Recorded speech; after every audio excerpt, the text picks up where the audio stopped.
हाँ जी, तो last part आपका चैप्टर 1 के अंदर है विजुअलाइजिंग द नेशन। तो हमने देखा कि जैसे 1850s के बाद में ये क्लियर हो गया मोनार्क को कि अब देश तो उनके कंट्रोल से बाहर हो गया और ये नेशन स्टेट्स अब बनने लगेंगी। तो फिर क्या सिंबल थे जिनके साथ लोग अपने आप को आइडेंटिफाई कर पाते और ये मानते कि हाँ ये हमें रिप्रेजेंट करता है। तो आर्टिस्ट के लिए ये चैलेंज रहा 19th सेंचुरी में। एक किंग या मोनार्क की तस्वीर बनाना आसान था, पर वो कैसे शक्ल देते एक पूरी नेशन को, उन्होंने कोशिश की। जैसे फ्रांस और फ्रेंच रेवोल्यूशन में हमने देखा था कि एक फीमेल फिगर को बनाया गया था लिबर्टी, जस्टिस जैसे आइडियल्स के लिए। तो ये एक फीमेल एलेगरी थी, एक एब्स्ट्रैक्ट आइडियाज की फिजिकल फॉर्म। तो यही आइडिया को आगे लेके गए वो, और फ्रांस को सारे को सिंबलाइज करने के लिए एक मैरियान करके लेडी की तस्वीर उभरी, जो एक लाल टोपी और ट्राई कलर और कॉकेड पहने हुए थी। मैरियन फ्रांस के अंदर एक साधारण नॉर्मल नाम है, तो इस नाम को चुनना एक अप्रोप्रिएट रहा क्योंकि ज़्यादातर लोग इससे आइडेंटिफाई कर सकते थे। वो मानते थे कि ये शायद ऐसी एक चीज़ है जिसे वो अपना अपने घर, अपने रोज़मर्रा की ज़िंदगी में भी देखते हैं। तो ये इसी तरह का एक्सपेरिमेंट जर्मनी में भी रहा, और जर्मेनिया करके एक लेडी, हाइपोथेटिकल लेडी बनाई गई, जिसकी तस्वीर आपके सामने है राइट में। और वो लेडी थी लेडी की फिगर थी, फीमेल फिगर थी, जिसके पीछे सब लोग अपने आप को जर्मन मानने लगे। अलेगरी हमने देखा कि एक एब्स्ट्रैक्ट आइडिया को एक फिजिकल शेप देने का तरीका है। कई सारे सिंबल्स यूज़ किए गए इसी दौरान, जैसे ब्रोकन चेन्स अभी नया नया फ्रीडम को हासिल करने का सिंबल था। ब्रेस्ट प्लेट, जो सोल्जर आगे एक स्टील की प्लेट डालते हैं विद ईगल, उसे एक जर्मन नेशन की स्ट्रेंथ का सिंबल माना गया। क्राउन ऑफ ओक लीव्स को हीरोइज्म के साथ, स्वॉर्ड को रेडीनेस टू फाइट के साथ, और ये आपको नीचे तस्वीर के अंदर ये सारे सिंबल्स दिखाए हैं।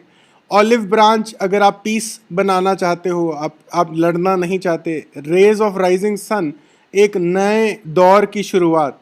फ्रांस में हमने देखा था कि एक नेशनल असेंबली बनी थी 1850 के पास, जिसे लुई फिलिप और एक जर्मनी में हमने देखा था कि एक नेशनल असेंबली बनी थी जिसे काइजर विलहेल्म ने क्रश कर दिया था।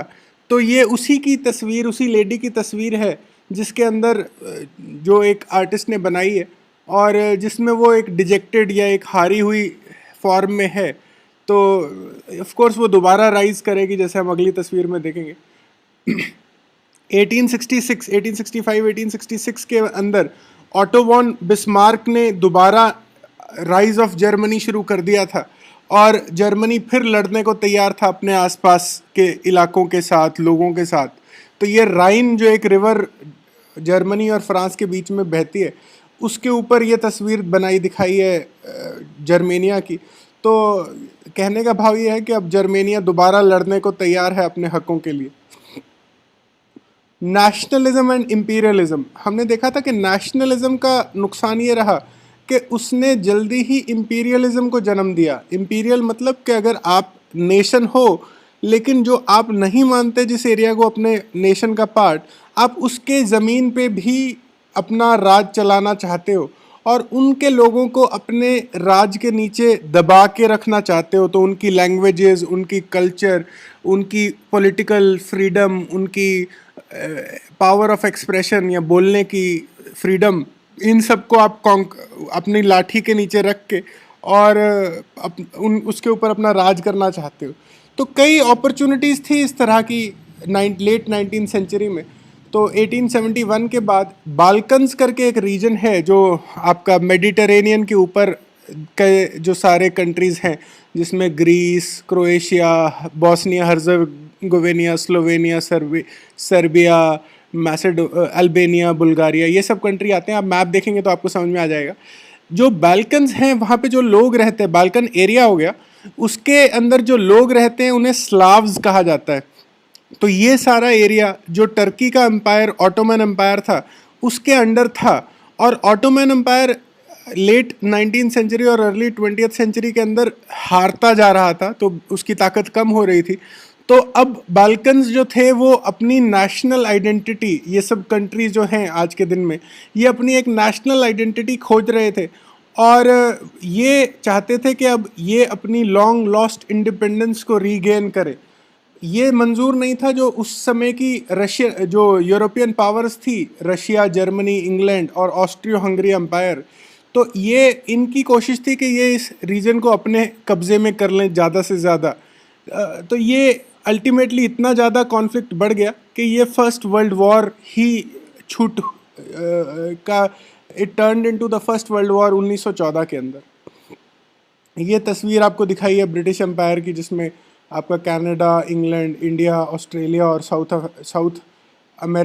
अफ्रीका, आपका ये घाना, बेनिन, इस तरह के जो कंट्रीज हैं, और कुछ आपका लैटिन अमेरिका ब्रिटेन के इम्पीरियलिज्म के अंडर था या उसके ब्रिटेन के राज के अंदर था। Nationalism aligned with imperialism led to the disaster 1914 के अंदर, वर्ल्ड वॉर के अंदर। और यूरोपियन पावर्स जो अभी नेशन बन के उभरी थी वो कॉलोनाइज करती चली गई दुनिया के अलग अलग कंट्रीज़ को। और यूरोप के अंदर भी जिन कंट्रीज़ ने अपने आप को इन यूरोपियन पावर्स के हाथों रूल करते पाया, उन्होंने अपोज किया। जैसे बेल्जियम एक कंट्री है, पोलैंड एक कंट्री है, यूक्रेन एक कंट्री है, जिन्होंने अपने आप को बहुत बार मुश्किल में पाया है नेशनलिज्म और इस तरह की इंपीरियल एम्बिशंस के चलते यूरोपियन पावर के। बट इन एनी केस, जो आपका 20th सेंचुरी जब तक आई है, तब तक ये नेशन स्टेट्स एक नेचुरल और यूनिवर्सल फिनोमेना हो गया कि हर रीजन अपने आप को एक नेशन के रूप में देखने लगा।